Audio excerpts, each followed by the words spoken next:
नमस्कार मित्रों, आर्य टीवी के इस आध्यात्मिक चैनल पर आपका पुनः विनम्र स्वागत है। आज के इस नए एपिसोड में मनाचे श्लोक के 118वें श्लोक का हम विवेचन सुनेंगे। तो आइए शुरू करते हैं आज का एपिसोड। आज का श्लोक इस प्रकार है। गजेंद्रो महासंकटी वास पाहे, तया कारणे श्री हरि धावता है। उडी घातली जाहला जीवदानी, नोपेक्षी कदा देव भक्ताभिमानी।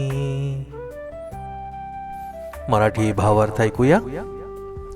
या श्लोकात श्रीहरी विष्णूंच्या भक्तांच्या संकटातून त्यांना वाचवण्याच्या करुण भावनेचे वर्णन आहे।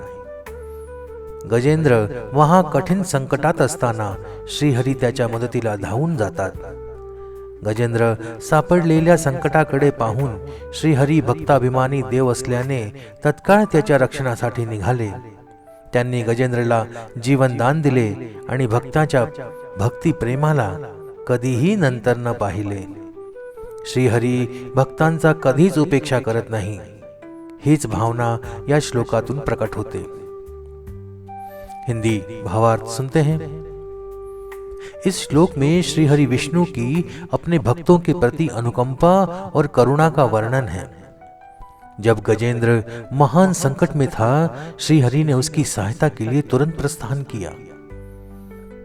गजेंद्र को जीवन दान देते समय भगवान ने यह सुनिश्चित किया कि वे कभी भी अपने भक्त की उपेक्षा नहीं करेंगे। भगवान का भक्त के प्रति प्रेम और उनकी भक्ति भावना का आदर इस श्लोक का मुख्य उद्देश्य है, मुख्य संदेश है। आइए अब विवेचन सुनते हैं। श्लोक में गजेंद्र मोक्ष की कथा का उल्लेख किया गया है, जो विष्णु पुराण और भागवत पुराण में वर्णित है।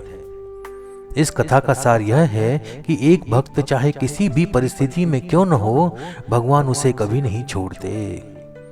यहाँ हम इस श्लोक के भावार्थ और संदर्भ को समझने का प्रयास करेंगे। गजेंद्र मोक्ष की कथा में गजेंद्र अर्थात हाथी जब एक तालाब में स्नान कर रहा था, तभी एक मगरमच्छ ने उसका पैर पकड़ लिया। गजेंद्र ने अपनी पूरी शक्ति लगाई, लेकिन वह मगरमच्छ से छुटकारा नहीं पा सका। अंततः उसने भगवान विष्णु को पुकारा। भगवान तुरंत अपने वाहन गरुड़ पर सवार होकर आए और गजेंद्र को मगरमच्छ से बचाया। यह श्लोक उस करुणा और भक्त के प्रति भगवान के शीघ्र प्रतिक्रिया का वर्णन करता है। गजेंद्रो महासंकटी वास पाहे, इसका अर्थ है गजेंद्र एक शक्तिशाली हाथी था, लेकिन जल में रहने वाले मगरमच्छ के सामने उसकी सारी शक्ति विफल हो गई। यह मानव जीवन का प्रतीक है, जहां व्यक्ति सांसारिक संकटों में उलझ जाता है और अपनी शक्ति व सामर्थ्य के बावजूद उनसे छुटकारा पाने में असमर्थ हो जाता है। दूसरा पंथ देखते हैं। तया कारणे श्री हरि धावता है।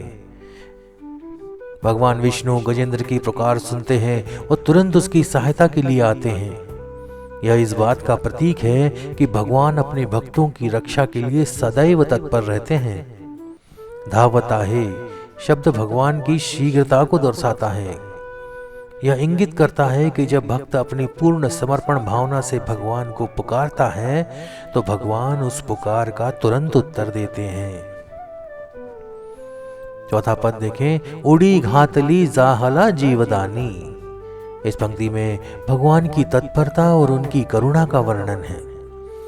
गजेंद्र की पुकार सुनकर भगवान विष्णु ने अपने भक्त को बचाने के लिए किसी प्रकार का विलंब नहीं किया। उड़ी घातली, कूद पड़े शब्द उनकी शीघ्रता को और जाहला जीवदानी, ये शब्द उनकी कृपा को दर्शाते हैं, क्योंकि नुपेक्षी कदा देव भक्ताभिमानी, जो विशेषता ईश्वर को भक्ताभिमानी बनाती है, उसका अर्थ है भगवान अपने भक्तों की कभी उपेक्षा नहीं करते। यह पंक्ति भक्ति मार्ग की महिमा को दर्शाती है, जहां भगवान केवल भक्त की निष्ठा और प्रेम को महत्व देते हैं। गजेंद्र की कथा हमें सिखाती है कि सच्ची भक्ति में शक्ति या सामर्थ्य का कोई मोल नहीं होता। जब व्यक्ति अपनी सीमाओं को पहचान कर भगवान के चरणों में समर्पित हो जाता है, तभी उसे सच्चा मोक्ष प्राप्त होता है। गजेंद्र ने अपनी शक्ति को व्यर्थ मानते हुए भगवान को पुकारा। यही भाव भगवान को आकर्षित करता है। यह श्लोक भक्ति मार्ग की गहराई को दर्शाता है। भक्ति का अर्थ है आत्मसमर्पण और विश्वास।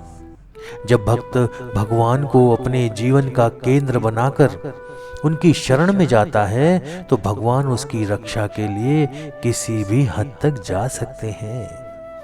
भक्ताभिमानी शब्द इस गहरे संबंध का प्रतीक है। श्री हरि धावता है और उड़ी घातली जैसे शब्द भगवान की उस अद्वितीय गुण को दिखाते हैं जहां वे अपने भक्तों की सहायता के लिए तुरंत पहुंचते हैं। यह गुण उन्हें अन्य देवताओं से अलग बनाता है। भगवान के लिए समय और स्थान की सीमाएं नहीं होती। वे केवल अपने भक्त की पुकार पर निर्भर रहते हैं। गजेंद्र की कथा यह भी सिखाती है कि सांसारिक समस्याएं और संघर्ष हमें भगवान की ओर ले जाने का साधन हो सकते हैं। जब व्यक्ति स्वयं को असहाय महसूस करता है, तब वह परमात्मा को सच्चे दिल से पुकारता है। भगवान का शीघ्र उत्तर यह दिखाता है कि वे सदैव भक्तों की प्रतीक्षा में रहते हैं। भक्ति की शक्ति अद्वितीय है। यह न केवल व्यक्ति को उसके सांसारिक संकटों से मुक्त करती है, बल्कि उसे आत्मा के उच्चतम लक्ष्य मोक्ष की ओर ले जाती है। गजेंद्र का समर्पण और भगवान का उत्तर इस शाश्वत सत्य को उजागर करता है। आज के युग में जब मनुष्य अनेक प्रकार के मानसिक, भावनात्मक, शारीरिक संघर्षों से गुजरता है, यह श्लोक हमें सिखाता है कि भगवान में विश्वास और भक्ति से हर समस्या का समाधान संभव है। गजेंद्र की तरह हमें भी अपनी सीमाओं को स्वीकार करना चाहिए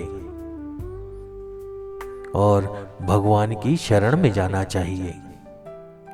यह श्लोक भक्ति, भगवान की कृपा और भक्त और भगवान के संबंधों का अद्भुत उदाहरण है। गजेंद्र की कथा यह सिखाती है कि भगवान अपने भक्तों की सहायता के लिए हमेशा तत्पर रहते हैं। उनका प्रेम और करुणा असीम है। जब भी भक्त सच्चे दिल से उन्हें पुकारता है, वे उसे न केवल संकटों से बचाते हैं, बल्कि उसे जीवन के उच्चतम लक्ष्य मोक्ष की ओर ले जाते हैं। भक्ति का यह संदेश हर युग में प्रासंगिक है और हमें जीवन के संघर्षों से पार करने की शक्ति देता है। तो आज का विवेचन यहीं समाप्त होता है। मिलते हैं अगले एपिसोड में एक नए श्लोक के साथ और उसके विवेचन के साथ। तब तक के लिए जय जय रघुवीर समर्थ। नमस्कार।